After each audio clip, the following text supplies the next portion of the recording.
The 0-2 pitch, swing and a miss, struck him out. The Philadelphia Phillies are 2008 World Champions of Baseball. Good evening, everybody. Welcome back to another episode of the Phixated podcast. I am your host, Mike Azzolina, and I'm joined by a Super Bowl champion who's ready to talk about baseball. How do those two things tie together? Regzy Boo, we made it. It's baseball season, baby. I know. Does that make me a bad person? I don't know. It's a conflict that's going on inside me. I'm in this weird spot where I keep watching like the mic'd up from the Super Bowl. I keep consuming all the content. I haven't stopped. I feel like consuming Eagles content for like a week straight, or 2 weeks straight almost by now. Yep. I don't feel overwhelmed by it, I guess is why I'm still riding the high of it. But I'm also like, can I get more Philly stuff? I've read every article that anybody has put out there. I'm in on all these Instagram videos of them answering these questions. Like, I'm in on all of it. I want more. I need more of it. It's such a weird spot. It is. I feel the same way. Like, so many people want to talk to me about the Eagles, and I am so happy to have won a Super Bowl, right? Like, it'd be silly to sit here and say, "Oh, I'm so ready to move on." Yeah. Because why? Why would we, right? Like, we're watching the mic'd up. We're reading all the articles. We're soaking up the content. But there's also a really good baseball team waiting to start their season now. And with a lot of stuff to talk about. Yeah, it's a good problem to have. Yeah. Like, we can be excited about the football team, and we talked about this on the last episode. We spent a lot of time talking about them, and we've recapped a lot. But at this point, it is time to lean in a little bit to this baseball team that has gotten to the postseason the last 3 years. I know it hasn't been the outcome that people have wanted. Yet, they're a month out from regular season baseball. We're going to start spring training ball on Saturday.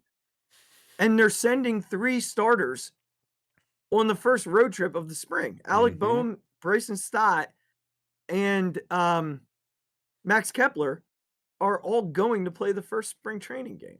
So I think, both things can be true. We can be really happy about our football team and continue to celebrate that. But the show can focus a little bit on this baseball team that deserves the attention going into the season, right? Yeah, of course it can, because we are self-proclaimed baseball nutbags. That's what we've been very honest with the people who listen to this show. If push comes to shove, we are going to pick baseball over most things. The Eagles did literally as much as they could do to draw our attention away from baseball for as long as they have. They literally did as much as a team could to pull us away from baseball. But, it's that we feel it, right? We feel that tug. We feel it. Something. I feel something. I'm going to be following Gamecast on Saturday for the first spring training game. Yep. I don't even know the starter. Like, I've never heard of the guy. I've never heard of him, but I'm going to follow it. Yeah, and we're gonna follow all the Bowman bats and all the Stott at bats and the Kepler at bats, and there's nothing wrong with that, So it's going to be a fun baseball season. We're going to talk about where they stand among National League teams here in a moment, and this is still a really good team that I think people are starting to care a little less about because the football team did what they did, and not as much positive attention is going into the baseball team. So if you're looking for that positive attention, you came to the right place, because we are going to love up on this team until they give us a reason not to, and I don't think that reason's coming in the 2025 season. So, Reg, let's start here. Most conversations around this baseball team from the fan base and the media At least the media that's not directly tied to them on a day-to-day basis. But, your radio media, your national media. And I'm not, again, I'm not talking your Zaleckis and your Salisburys and your Gelbs or your Coffees, who we love. The overwhelming majority of the fan base is in the standing that this team has not done enough this offseason, that they haven't added, right? And I think for us, we know they haven't done anything sexy, but they've done a lot of sexy the last few years. Last year aside, they didn't really do anything sexy last year. And this year they sort of stood pat. There were some sexier moves. But now, we're about a month and a half out from first pitch, and there's a sector of the fan base that's just not happy. So before we get into where they stand, what do you say to the sector of the fan base that's unhappy with what they did this offseason? Yeah, it's a good question. It's not difficult. It's one of those things that I think I myself am struggling with as well, because I think there have been times, even that we've talked about, where it's like, yeah, compared to maybe what the Mets are doing and what the Cubs are doing and a few other teams that you might be able to name, like the Phillies haven't done much in comparison, you might say, from the outside looking in. I think it's certainly a valid argument to be like, well, they did much more in the past few seasons than those teams did. Right. So they kind of accomplished those things just a few years earlier, which I think is probably where I'm at. I think this team is now at a different stage than that, like the Mets or the Cubs or even the Diamondbacks or teams like that. They kind of they've spent their money. Like that part of their plan is sort of over. Yeah. That part of their plan has happened already with, of course, Bryce so long ago, but Trey, Nick, Kyle, JT, re-signing Wheeler, re-signing Nola, getting Sanchez on his new deal, so on and so forth. Like that's kind of, that part of them is over. And now they're at the point where these contracts are coming to an end. A good, the JT, the Kyle, the Nick, things like that. But there's still a very high expectation for the talent that they brought in a few years ago. So I think what I would say to those people is, it's not nothing that we re-signed Zach Wheeler. Like, that's a big deal. He was number 2 in the Cy Young voting. Right. So I get Nola. It that it wasn't. Yeah, he was my next point. They kept 2 of the best 10 pitchers. Maybe Nola's 15, but whatever. They kept one of the 2 best pitchers in the NL on their team. Mm-hmm. They didn't let him get to free agency. That's a big deal. They signed, he was a free agent. If you can, people need to remember, he was not a Philly. Like his contract was done. Yep. Aaron Nola was not a Philly. They signed Aaron Nola, who was at the time the best pitching free agent on the market. Yep. And has also led the National League in innings since like 2010. So I think there's a perception that those weren't signings, the quote unquote Soto type or the Trey or the Bryce type signings. They kind of were from a pitching standpoint.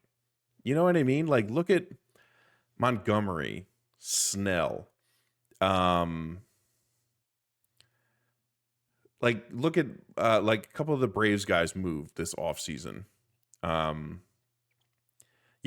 sure I'm not remembering a few of them, but if you just like Max Fried, Fried, guys like that, like the Phillies got 2 of the better pitchers in the entire National League to stay on their team. So it's not nothing. It's not nothing that they did those things. It's not nothing that they got Chris Sanchez to sign this contract for where he is right now and the development he's shown. It's also not nothing that they went and signed Jesus Luzardo. That's not nothing if that guy is healthy. It's I understand how it's been perceived. I understand that it's been different than how other teams have done it. But we're at a point with the Phillies where it's just like it's not go out and sign people mode, it's put up or shut up time. Like we're not in go sign the big free agent. We're not in go sign the top tier guy. They've spent their money. It's put up or shut up time. And I think that's the best way to explain it to somebody who maybe is looking from the outside and perceiving like the Kepler and the Romano kind of signings, just specifically from this past year. Like it's just put up or shut up time, man. That's what it is. It's not spend all your money time. They've already done that. I think for me, I definitely was very angry initially after the Max Kepler deal. I mean, you can go back and listen to that episode.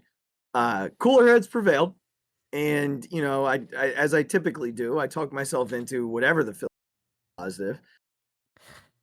I've also settled on this idea of 1-year deals being a positive. There's no such thing as a bad 1-year deal. And, you've got a guy like Max Kepler who has had a couple down years. Injuries have taken their toll. It's a guy who's looking to extend his career. And this might be one of those like first last chances. Mm-hmm. You only get so many of those. Eventually, the 1-year, $10 million deal turns into 1 year, 3.5, and then it turns into a minor league deal. So you only get so many stops on this last chance tour. Yeah. And this seems to be his first one. It's not a guy who can't hit. He's been effective in a much less dominant lineup than the one he's about to step into as like the 8-hole hitter. And then I look at a guy like Jordan Romano, who was one of baseball's best closers for a stretch and had 1 year of injury, but seems to be totally fine starting spring. Now, we have to see what competitive at-bats look like. And, we're not going to hold our breath. But all signs point to he's been totally healthy to this point. I love that you made the point about Zach Wheeler and Aaron Nola. Those we've talked about in this show. Zach Wheeler might be the biggest robbery free agent signing in Philadelphia sports history. Yeah. For what they got for him in comparison to his value on the mound every 5 days, especially in the postseason. And then, there were a lot of us who anticipated that Aaron Nola was on the way out. Yeah. And they brought him back. And was he great last year? He wasn't great, but he was top 20 in baseball. Like he was still not hurt. One of the better starters. Ate up innings. Yep. And was effective in the postseason. Yep. When he got the ball. He what did he give up 3 runs against the Mets in that start? Yeah. Every starting pitcher was fantastic in the playoffs. Yeah. They were all good. I believe, Regz, when I think about this team in totality, and I think about where they stand among the other National League teams, I don't think anybody is out of line to say it's the Dodgers and then the line of the rest. Yeah. Now, I'll say it, and some people might think it's a hot take. I don't fully believe in the Dodgers rotation. Well, look, right now it's all on paper for the Dodgers. Yeah. Like I get it. They're the World Series champions. So look, you have to give them that, of course. Yeah, and that offense is still that offense. Yes. However, that rotation is paper in terms of their health. They're the anti-Phillies. at least at the top. You've got a guy who you're depending on to be, the guy, Shohei Ohtani, coming off Tommy John. Don't know what that's going to be like. His second Tommy John. Yep. Tyler Glasnow, who the last name speaks volumes to his injury history. He is truly made of glass. Then you have Snell, who outside of his 1-year deal last year has found the injury list to be quite comfortable and for is him. generally not a deep game pitcher. Correct. And then you've got Yamamoto and Sasaki. Yamamoto barely out there last year. And who knows what you're going to get from Sasaki? Totally different situation and the innings good demand, stuff like that. That you've got Stone and May and all these other guys. Kershaw, 1 year, $7.5 million that they gave him to probably not pitch. Yeah. So, look, I get it. Defending, and I'm not saying they're still. I go back to what I said initially.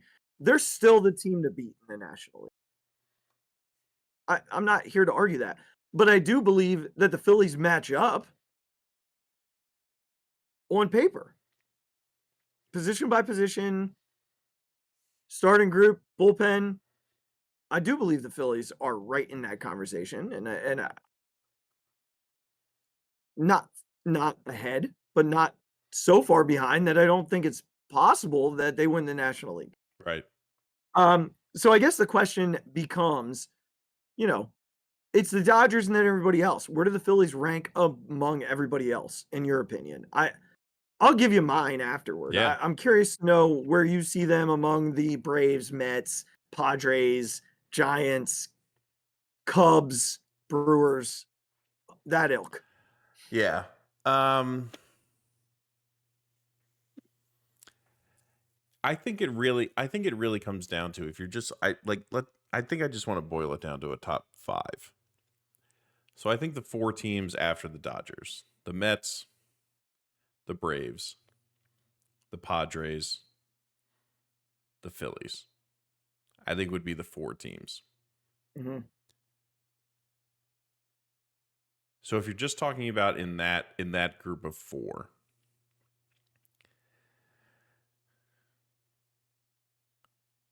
God, my homerism is really going to come out here. But like when I really think about it, I think the Padres got worse. Like I'm not sure they're better. The Braves I'm not have sure all what those. they did. That's what I mean. Like they lost people. Scott, Yeah. Ho-Young Kim, like they lost good players. Jurickson Profar. Yeah. Like look, the kid in center field is a stud. Like he's really good. Manny Machado's still really good. But they're also looking to trade guys. Yeah, Tatis is still really good. Arias, obviously, still really good. I think they're 5. I think so let's go bottom to top.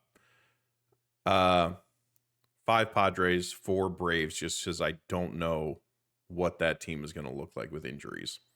Strider's coming back, I know. Does Sale stay healthy for another year? Acuna, God bless him, like keeps getting hurt. He's obviously a stud. Mm-hmm. Morton, right? Is Morton? No, Morton's still somewhere else. Morton went somewhere else, didn't he? I think he went somewhere else. Yeah, I think he went somewhere else. They got the kid who was a rookie who I hated. I hate that guy. Whatever his name is, starts with an S. Schwellenbach. Schuster. Oh, that's it. Oh, Schwellenbach. No, Schwellenbach, right? Is the starter? Yeah, but there's like a Schuster or something like that. Yeah, maybe. I think they're probably 4, just because we got to see those guys come back. Okay. And play well. And then I think right now it goes Phillies 3, Mets 2. Interesting. Saying that, I don't trust the Mets pitching for one bit. Yeah. I think right now, if you have to talk about it, that just coming off last season, you have to trust the Mets lineup more than the Phillies. Just coming off last season. I'm saying if you're strictly looking at it on paper, I think the Phillies have a better lineup, but I'm taking last season into account a little bit here. Okay. Here's where I'm at. I have everybody in the Central at the bottom of the conversation. Fair. I don't believe in the Central at all. Yeah. So I think, the Cubs made a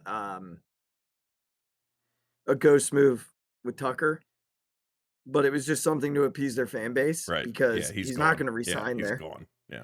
Yeah. So the Central, see ya. I think a team that for me ranks ahead of the Padres is the Diamondbacks. I think that rotation's really good. They were going to be number 6 for me, so I'm not going to argue that greatly. You know what I mean? I'm with you there. I think they're right there. I think I have them ahead of whoever wins the Central. Like, I know that whoever wins the Central actually gets like the highest seed. I do think that the Diamondbacks could be that 4 seed in the postseason. I think they could easily be that 4 or 5 ahead of one of the NL East teams who will inevitably get 4, 5, or 6 in the wild card. There'll be 2 NL East teams. It'll be the Braves, the Phillies, and the Mets. 2 of those teams will be a wild card. The other one will win the division. Yep. Regz, I'm going to be honest with you, and this is not my homer. I think the Braves are going to hit this year. I do think Matt Olson's just going to continue to be Matt Olson. I think Ozzy Albies will be on and off the IL. Mm-hmm. It sounds like Arcia is going to play shortstop for them again. Yeah. So good luck. Austin Riley's fantastic. Yeah. So good. Sean Murphy, hurt here and there, not super threatening offensively. At some point, I don't know when that's going to be, but Ozuna's going to take a step back. Yeah. I do think Profar's going to continue to be a little bit of a thorn. He is aging. I did want him in some ways as a Philly. This might be it for him in terms of like the way he carries on in talent and effectiveness, because he is getting older. Michael Harris, right? But it comes down to Ronald Acuna. Yeah. His health. Spencer Strider, Chris Sale, who knows? Strider's had 2 Tommy Johns. Sale, last year was the first year he's been healthy in a long, long time. Yeah. And then Reynaldo Lopez, the same thing. Yeah. Guy hasn't been healthy. That's who they're depending on to frontline that rotation. And then, the guy that you mentioned, Schwellenbach, and behind him, it's some combination of Ian Anderson, Smith Shawver, Elder, some of those guys. Bullpen is still questionable at best. Yeah, for sure. And then you look at the Mets. That rotation is a joke. Yeah. Period. It's a joke. Yeah. The bullpen's a joke outside of Edwin Diaz. A joke. And I don't buy their lineup outside of 1 through 4. I don't. Lindor's freaking awesome. And we'll see about Vientos in year 2. Yeah. As the league adjusts. Right. Alonso wasn't great last year. I mean, he had 40 home runs, but like, there's a reason no one wanted him this offseason, right? Like, there's a reason why he went crawling back to the Mets. And yeah, they have Juan Soto. But the Phillies also had to deal with Juan Soto for a long time in Washington. And they dealt with him in the postseason against the Padres. Yeah. He doesn't have Aaron Judge behind him anymore. People aren't as scared of Pete Alonso as they are of Aaron Judge. Yeah. I can promise you this. If Aaron Judge were a free agent this year, everyone would have wanted Aaron Judge. Yeah. No one wanted Pete Alonso. And who's protecting Pete Alonso? My boy, your boy. Right. What's his face? Everyone's boy, Brandon Nimmo. Yeah. Regz, I just don't think they're that good. I think they were so hot last year. They were riding the high of what was the song? Whatever, oh yeah, or whatever it was. Like, They were riding the high of a veteran player. What did Nick Castellanos say this offseason? That dude was the real MVP of the league last year. Right. Like, that team fed off of that energy. I don't know, man. I don't see it with the Mets. So to me, the National League, despite what the odds makers are saying, is Dodgers, Phillies, Braves, Diamondbacks, Mets, Cubs, or Brewers. That's where I am. I think the Phillies are still the second best team in the National League. I'd put them on paper with anyone in the National League right now. Yeah. That's where I'm at. Yeah. So we'll keep an eye, right? Like, obviously, we've got 6 months of this conversation. That's right. We're going to be all over it. But I do want to talk about spring training. They're back. We're here. It's time. I want to do some storylines as we hit spring training. So we're going to do 3 each. And have conversations off of each of them. Do you want to start or do you want me to start? You go. Okay. Regz, I'm gonna go right out the gate with a couple of youngsters. I'm really excited to watch Aiden Miller, Andrew Painter, and Justin Crawford in spring. That's my number one storyline for this team. Because I think all 3 guys can help in the next year and a half. Like, I see Crawford and Painter here this season. And I know Aiden Miller wants to be here this season. Mm-hmm. So I'm not discounting that or saying it's impossible. But I'm really curious to watch their at-bats this spring. I've only heard incredible things about both Miller and Crawford from a work ethic standpoint. Yeah. We already know what Andrew Painter brings to the table, so I'm excited to watch his innings this spring. I think they're going to take it very slowly with him. He might not get full innings in the spring. We might see a pitch count. I don't think he's pitching in any Grapefruit League. He's not. No. Yeah. Okay. I know he said he was behind. I think they like purposely they've said okay. Yeah, that he's not going to pitch any Grapefruit League games. So it'll just be the storyline of like how he's progressing through the spring, side sessions, live BP, stuff like that. Yep. Okay. All right. I thought I read something where he might get some things later in spring, but it would make sense not to waste innings in the spring and just slow roll him. So for me, then it's following his side sessions, following his progression through spring, and then the Miller Crawford at bats. As the spring progresses. I think that's a really intriguing sort of storyline. As we head into the regular season. Where do they end up at a camp? My brother and I were talking about this earlier. I do believe Crawford has every opportunity to start in AAA. And Miller in AA, but there's a chance Crawford could start in AA. They might give them both time to marinate a little bit there, but those 2 are definitely guys I'm looking for.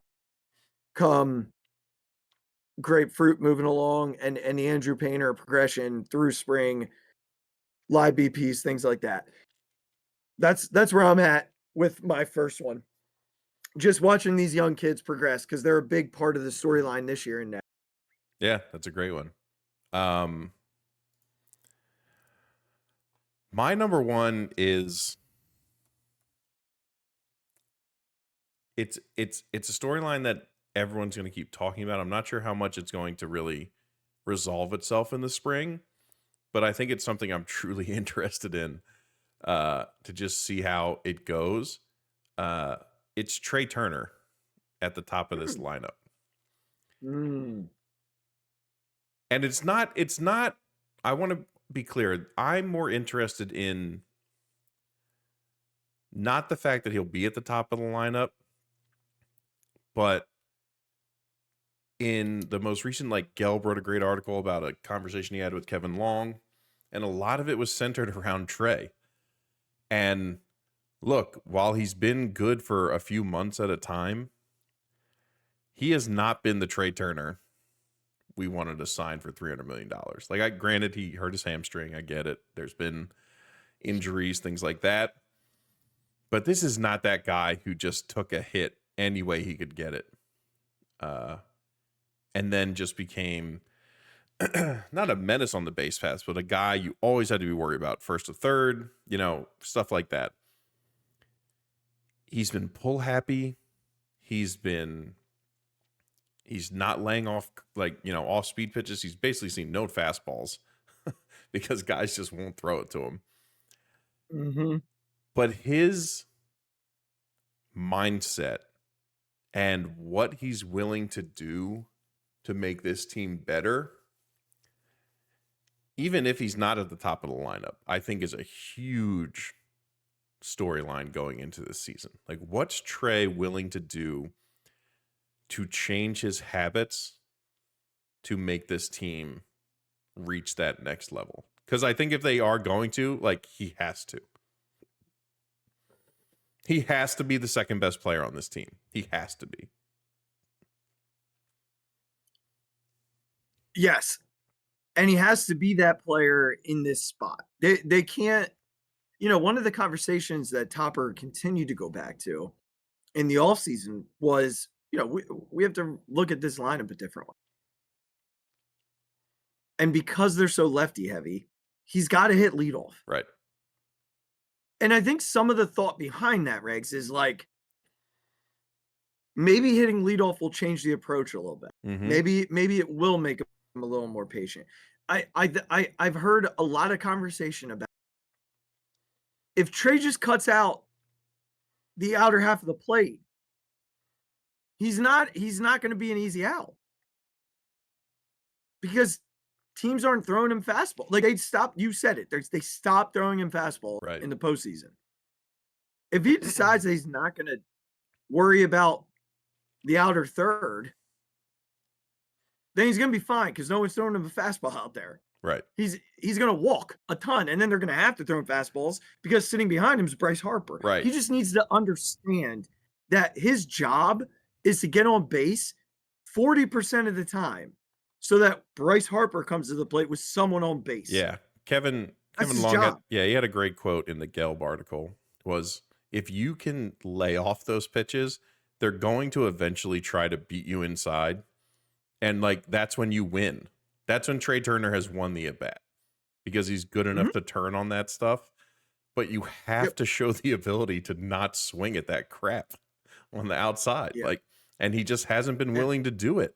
And that's not the Trey Turner that we were afraid of in every Washington game or Dodgers game. That dude would pepper anything to right field. Anything. Yeah, but some of that is I can hit that ball on the outer half. And that was when they were throwing him fastball. Yeah, fair. And now teams are like, right, we're not going to throw you fastballs outer half. Right. And we're going to throw you spinners and you're going to chase them and you're not going to hit them. Yeah. Yeah. But Trey needs to understand that he's not getting those and he needs to recognize that. And I think his that's all. Yeah. His chase rate in the second half of the year went up from 25 to 39. Brutal. It was really bad. Really bad. One of the highest of his career is brutal. Yeah. So I agree. I think, watching him in that spot, because that's where he's going to be, is paramount to what the season is going to look like.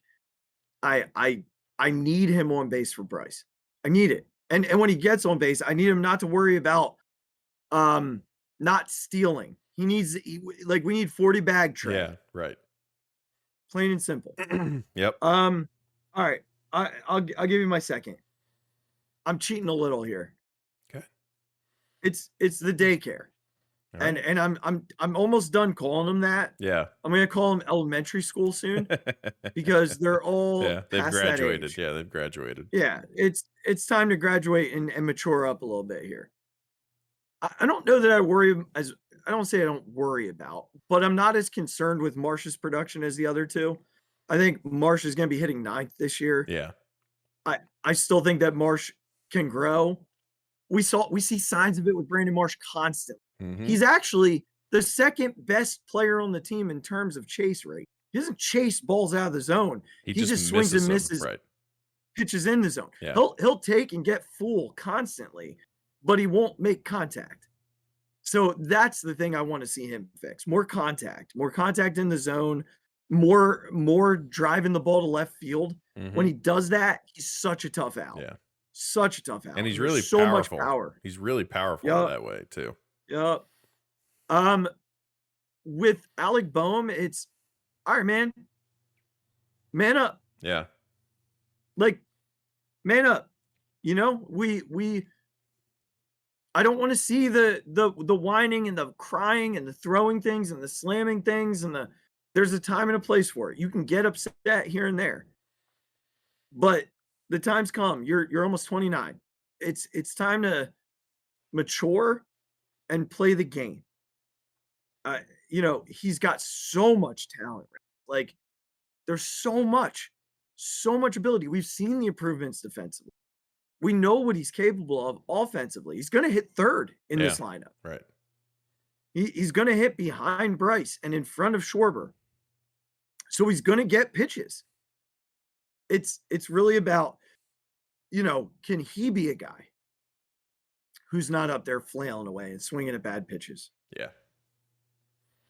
But I will say, above all of them, I need to know how real the Bryson Stott injury was. I will tell you, not that it wasn't real. That's not what I mean. But like how effective it was on his performance last year. Remember when I got surgery on my elbow 2 years ago? Yes. This was the injury. I had the exact same injury. And I will tell you how much it affected my day-to-day. Just normal living. Yeah. Like a normal. I remember. Yeah. I was in a lot of discomfort. I had no feeling in my fingertips at all. My nerve was out of place. My elbow bothered me with like certain movements. Like sometimes I didn't notice it. Other times I would move it a certain way and it felt like it was clicking. If that's what he played through last year, I can't imagine. Sometimes that swing we talked about on the show, it looked so weak. Yeah. And if this was the injury, I get it. And getting like a healthy Bryson Stott would just be so uplifting for this offense. Yeah. So uplifting because the bat was heavy. It was just so heavy. He couldn't get through the zone. And I'm hoping that, you know, that elbow's better. I don't know if they did surgery. I don't know what they did. I think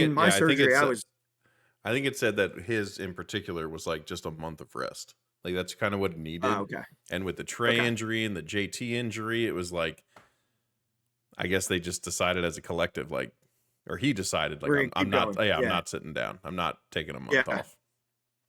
I do. That was an option that like doctors gave me, but I'm also not as tough as someone like Bryson Stott. I wasn't going to live the rest of my days with numbness in my, you know, pinky, ring finger, and middle finger. Like, you know, it was just not possible for me. So maybe they were able to do something else. I know, you know, there were chiropractors who told me that they, you know, if I gave them 6 weeks, they would be able to fix me without surgery. Yeah. Surgery fixed me in 2.5 weeks. So I decided to take that instead. Yeah. I'm really interested to see what, you know, the Brandon Marsh, Alec Boehm, Bryson Stott triumvirate does this year besides throwing food at dudes after a game and dumping water with seeds in it on them. We're going to need more. We're going to need more out of them. I love the celebrations. But if this team's winning a World Series, it's going to be on the backs of the success of some of these younger guys. Yeah, absolutely. It's number 2 for me. What do you got? My number 2 is the bullpen. How do these guys look? How does Kirkring, Strom, Alvarado, how does Ross look? How does Romano look? This is a bullpen that was one of the best in all of baseball for the regular season and obviously hit some sort of something in the playoffs, just did not show up. it's a bullpen that lost its fire hydrant in Jeff Hoffman. Like, it lost a really important piece of this bullpen, a guy that would come in and get them out of almost every difficult situation that they were put in. And it's relying on the consistency of a Strom, the rise of a guy like Kirkring, the bounce back of Romano, the bounce back of Alvarado. It's a bullpen that has, I don't think, questions about talent, because I certainly think the arm talent is there. It's, can these guys be clicking all at the same time? And when they come in, can they avoid all of them being on these weird downers that they sometimes get on? So I think how these arms look in the spring, I'll be very interested in. How they're staying healthy, how they're progressing, what the beat writers are writing about, all those kind of little things about the backfield bullpens, the live BPs, all that stuff. I think it's all going to be something I'm really going to be keying in on. Yes. I had that written down as like a possibility. But I figured you were going to go there. The bullpen is like a Regz. Yeah. Like, that's a Regz staple. And I agree with you. I believe that, there's one, I don't want to call it a known, but one piece that we're really confident in, that's Orion Kirkring. I think, and that confidence is middling at around 90%. It's not 100%. I don't think it can be. Yeah. Yeah. And bullpens are that way. I mean, again, I go back to, aside from 2008 Brad Lidge and career Mariano Rivera, what relievers even you think about the postseason this past year, some of the best relievers in baseball got lit up in the worst moments. Yeah. It was just the way that it was working. And I still have confidence in guys like Matt Strom. I still have confidence in a guy like Jose Alvarado to turn around. I do believe if Jordan Romano is healthy that they're going to be fine there. You need 4 or 5 guys, right? Mm-hmm. Hopefully Jose Ruiz takes the next step forward. Right. Yeah, another guy. That's important. Joe Ross could be a big piece to this puzzle as the season goes along. Mm-hmm. So that they have the potential there, but I agree with you. We're just gonna have to see and play by ear what it looks like night to night, and how does Topper. One of the most underrated things that Rob Thompson does is manage a bullpen. He is so good at finding the matchups and helping guys be successful. I think that's a very undervalued part of what he does. I know that our lasting memory this year is what it was against the Mets, but for the bulk of the season, they were successful. And that's not always the result of a guy just coming in and getting outs. It's the result of the manager knowing that they can come in and get outs.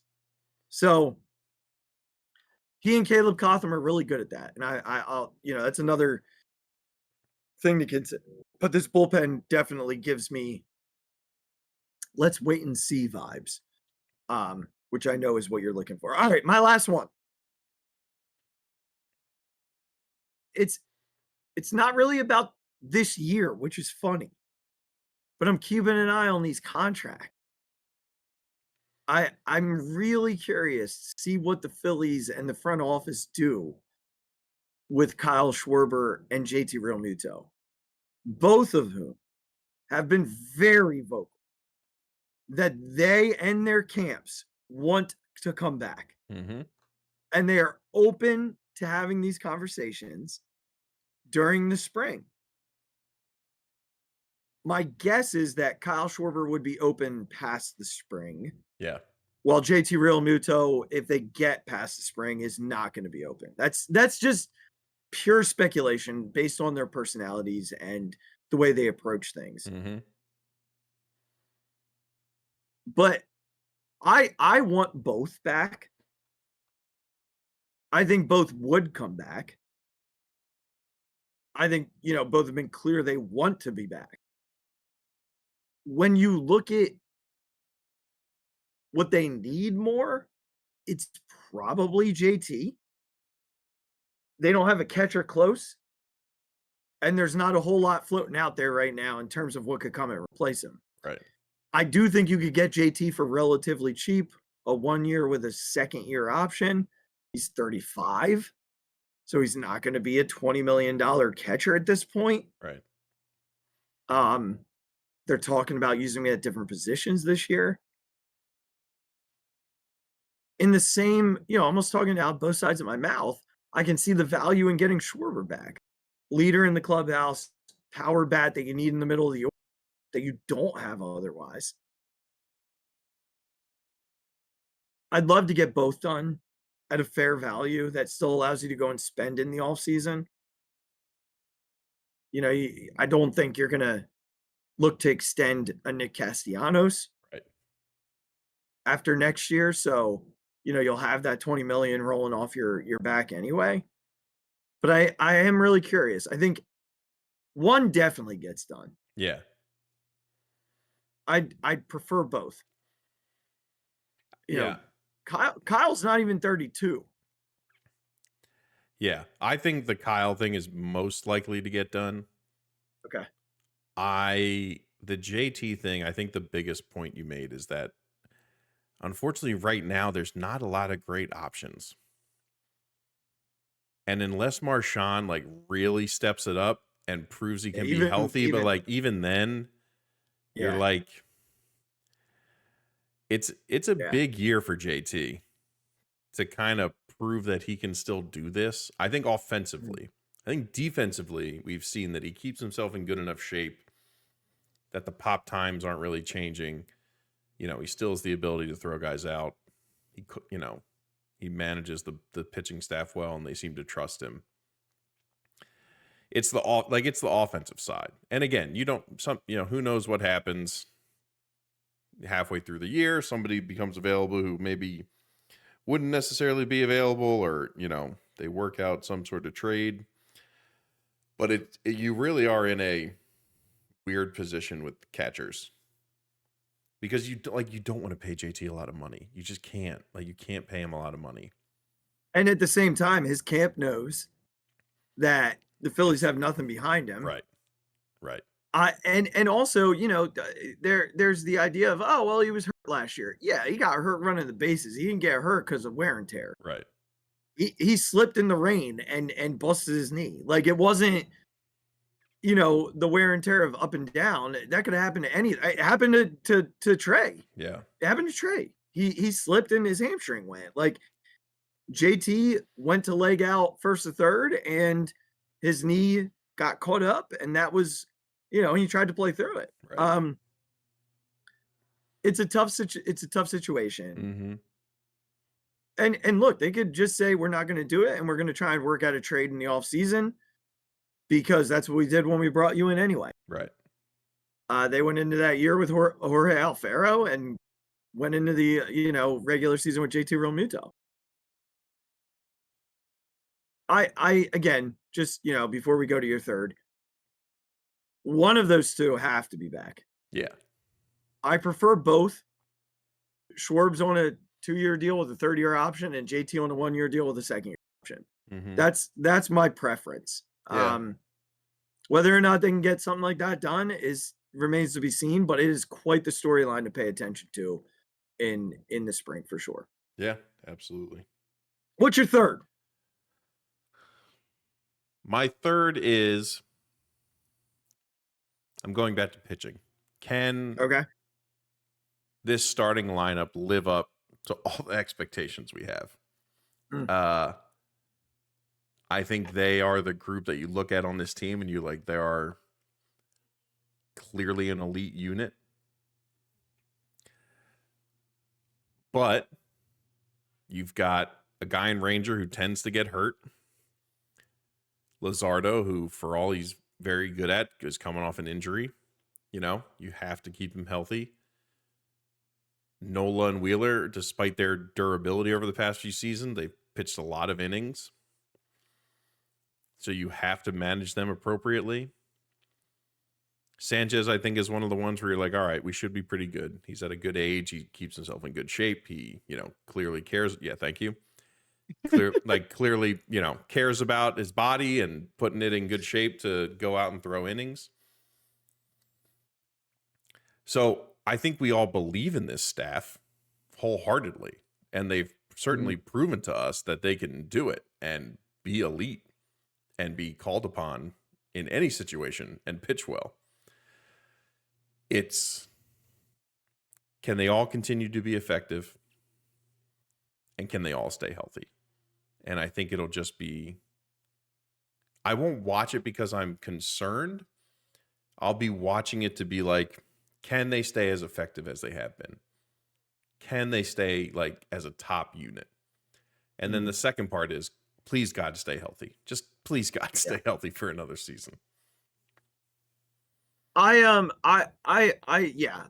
think one thing you said there that ties into a lot of guys on the team is the advantage of a 1-year deal. The Phillies have a lot of guys on 1-year deals that are trying to prove it. And one of those could be a JT Realmuto. We don't know. He might play this year on a 1-year deal. Yeah. Ranger Suarez, who health has been a thing. He's going to have to be healthy if he's going to want a contract after this year.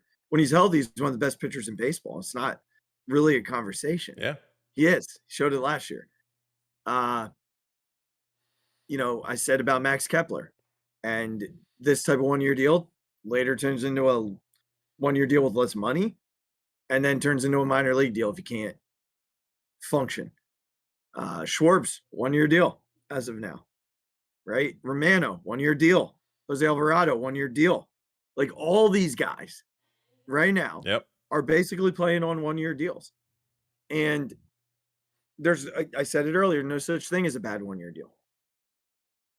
The rotation to me is exactly what you said. It's just how much can you get out of them, because the Phillies basically went the last 2 seasons with 4 starters for a large bulk of it. Right.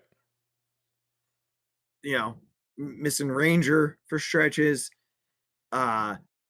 missing last year Taiwan, and then when he was there, he was bad. Dave Dombrowski has said his biggest regret was not adding a 5th starter at the deadline last year. Yeah. Because he believed in Tyler Phillips, and he believed in Taijuan Walker, and those guys let him down. I don't know that they're in that type of dire strait this year with Painter sniffing around the corner. You got Walker out in the bullpen.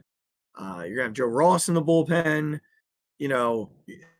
Hopefully McAble takes a step forward. So you've got 8 or 9 guys before you have to get to Tyler Phillips, which is great news. Although I do wonder if Taijuan Walker ends up a Marlin because they need to get $28 million right. and not get a fine. So that's a possibility, which means he will shut us out in every start that we face him in. But this rotation does intrigue me quite a bit too. The health's a thing. Topper says it all the time. You got to have 10 guys. You're not going to get through a season without 10 guys. If you do, that is a miracle. But you just doubleheaders, injuries, nicks, blisters. You need 10 guys to get through a Major League Baseball season. So it'll be interesting to watch. Just a couple of other thoughts about spring here. One, that lineup. What's it going to look like? I think if I took my best guess today, Regz, we've already talked about Trey leading off. I know Bryce is not keen on hitting anywhere but third, but I also know Bryce really wants to win. And I do believe he'll hit second. I think it'll be Trey, Bryce, Bohm, Schwartz, Casty, 1 through 5. 6 will be Stott, 7 JT, 8 Kepler, 9 will be the center field situation, whatever it is. That's sort of where I see the lineup. They're lefty heavy, which is fine when you're facing righties. But, when you get certain rotations that are a little more lefty heavy, you're going to get rough a little bit more. Yeah. One other thing we didn't really talk about was the last bench spot. It's a good problem to have. Yeah. We talk about it year in, year out. Mm-hmm. We know we're going to get Marshawn as the backup catcher. Stubbs is going to be in AAA. He has the option. We know we're getting in Mundo, who's going to play some out this year, it seems. We know we're going to get the Rojas Marsh platoon. So whoever's not out there is going to be the third bench player, which leaves you with one more spot. That spot comes down to Weston Wilson and Cody Clemens. The advantage that Cody has is the option. He ain't got none left. The advantage Wilson has is that he's a righty in a very lefty-heavy team. We're going to see how much the Phillies value player availability. Yeah. And having them on the roster, because Weston can go down to AAA, and when they need him, they can pull him up. If Cody gets cut, he's going somewhere else. Yeah. Yeah. Someone's taking Cody Clemens. Yeah. The guy just hits too much. Yeah, he's proved to be a passable major leaguer. Yeah. So to me, Regz, I think you can make it work with what you have with Clemens being on the roster. Yeah. Like you can play Marshawn a couple times a week and get JT time in left field or at first base. You can put Edmundo Sosa somewhere in the field and Cody Clemens becomes just your left-handed bat late in the game if you want him hitting instead of Mark Rojas. Yeah. I don't know. That's sort of where I'm at, but it's such a moot point right now. Like, because you're going to see how many guys, like last year, we saw all these dudes come up and have big at bats. Yeah. So I just think it comes down to, do you want to have both on the team all year? Because you will. Like, you're not sending Cody anywhere unless he's hurt. And in that case, he gets to come back anyway. He doesn't get to test waivers. Right. So I just bring Cody North. That's sort of where I'm at. Unless he's a shit show in the spring, which I don't anticipate. Yeah. He's just too good of a ball player. Yeah. Yeah. I'm with you. So any other thoughts on the team or anything else that you want to toss out before we wrap it up for the evening? I think the last thing is that despite us not having talked about it, we still need really good seasons from Bryce Harper, Nick Castellanos, and Kyle Schwarber. Like, and JT Realmuto. And JT. Like, we still need good seasons out of these guys. Yeah. Like, we need Bryce to start hitting some home runs again. You know, we need Casty to, like, stay consistent like he kind of was last year. Yep. We need Kyle's approach against lefties to continue with the on-base percentage and the higher average. Like, we need all these things to happen in addition to all the stuff that we've already talked about. If this team truly wants to compete for a championship. I agree. We didn't talk about that at all from a spring training perspective. But when the season comes around, and I think when we talk about the season as we get closer, that's going to be a huge talking point. This team's not winning. We said it when they lost last. They didn't lose because Weston Wilson was playing game 4 of the NLDS. Yeah. They lost because Alec Boehm couldn't be out there. And Trey was doing what he was doing. And Trey was doing what he was doing. Bryce had some bad. The only guy who had good at bats was Nick Castellanos. Yeah. So the guys who are getting paid, you've got $30 million in Trey, 23 in Bryce. So that's 53. You got 20 in Nick, that's 73. You got 20 in Kyle Schwarber, that's 93. Got 23 in JT Realmuto. That's 116. You got $120 million tied up in these guys. Yeah, they got to do something. Yeah. They've got to perform when the lights are the brightest. Yep. And 3 postseasons in a row, I won't hold the World Series too much against them. I thought for the most part, outside of that no-hitter that they suffered, guys contributed throughout that World Series. But NLCS in 23 and NLDS in 24. Yep. They didn't. Mm-hmm. They simply didn't. So yeah, I agree. And hopefully, as we get closer, we'll hone in a little. One last thing, not Philly specific, but I just read that ESPN and Major League Baseball are going their separate ways after this season. There will be no more Major League Baseball on ESPN. Wow. How about it? That's crazy. And that is official. Kyle Mesa, friend of the show, sent it to me. It's a Bob Nightingale tweet. ESPN confirms that their TV partnership with MLB is over after this season.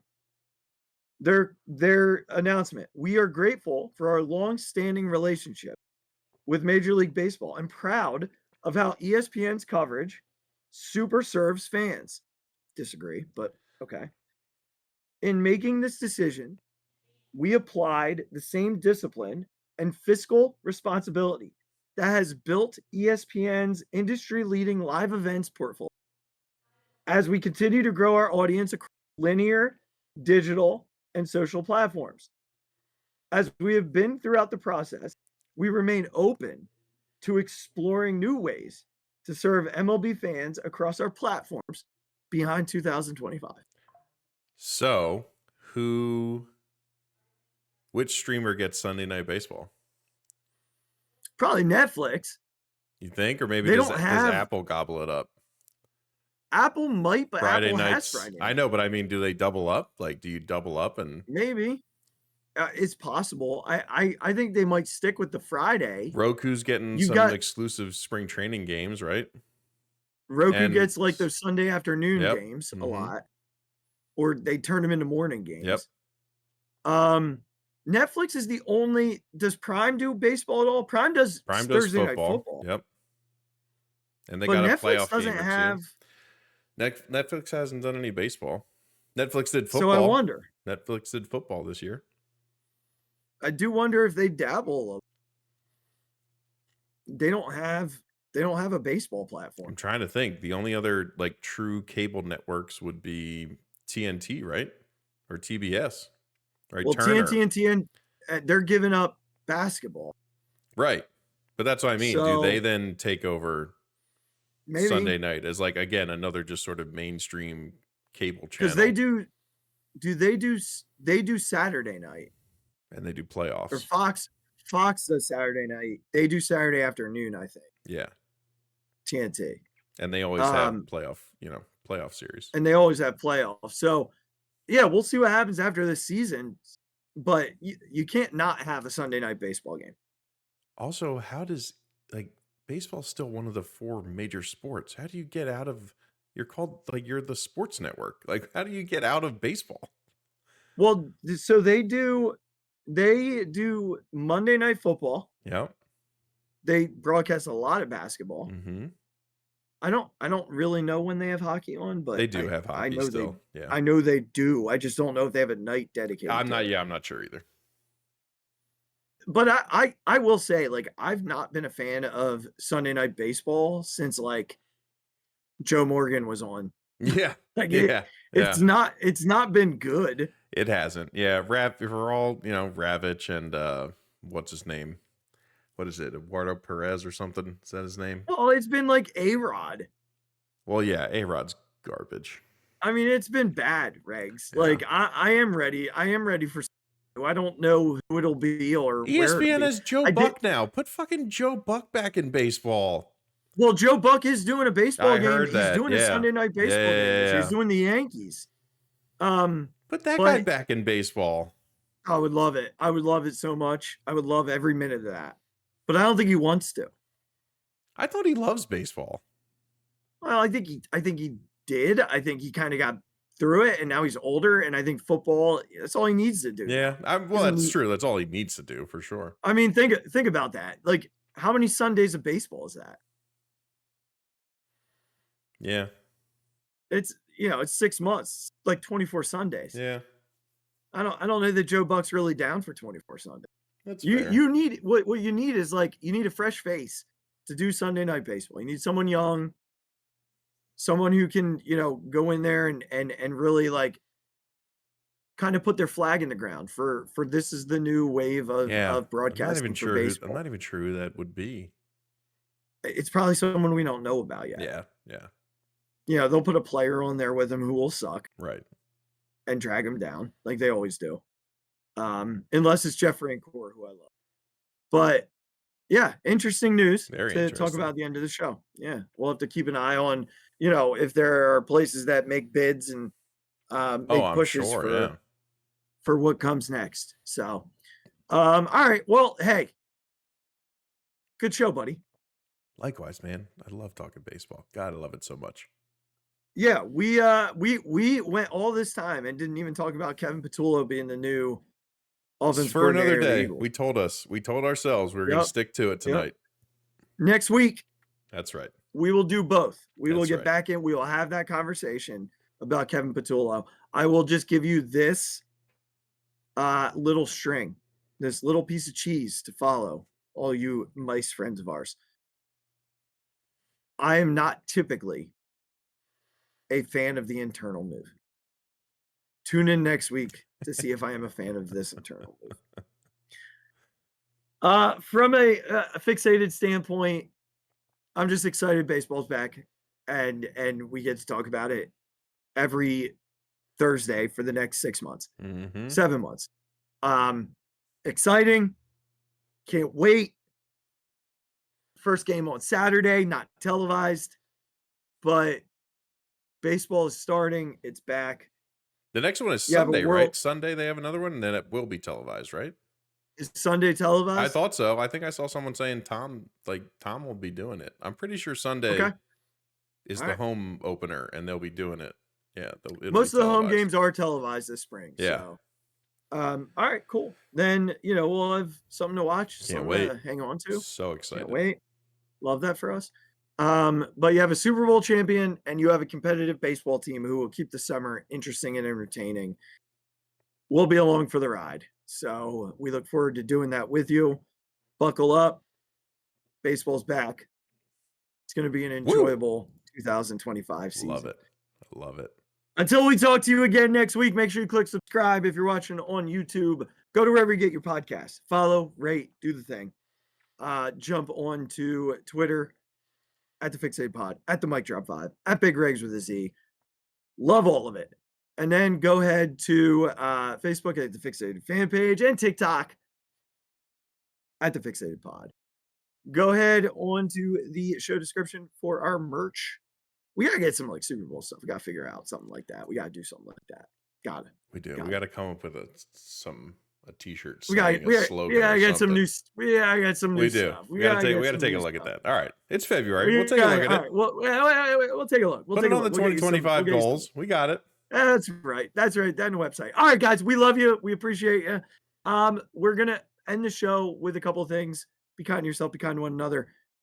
Go Birds, but also, Phils, your turn. Woo! Oh my God! Deep to right field, way up there and way out of here.